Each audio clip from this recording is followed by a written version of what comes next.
Hi guys, so nandito ako ngayon sa kulungan ng aking dogs.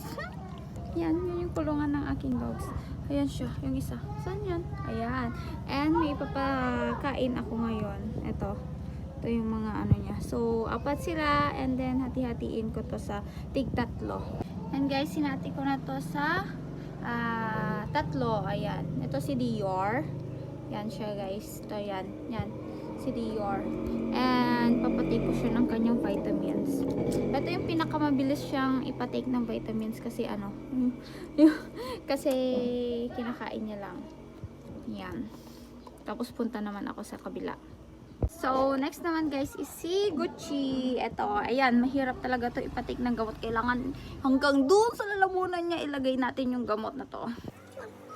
So, ganito guys, ang magpatake kay Gucci. Ito yung pinakamahirap naman nagpatake kasi hanggang dun sa dulo-dulo ng kanyang lalamunan ay kailangan mo ilagay itong vitamins na ito. Ayan, ganyan. Ito, tingnan nyo. Nahulog pa nga guys. And ito naman, syempre, ilalagay na natin yung kanilang electric fan kasi medyo mainit na ang panahon.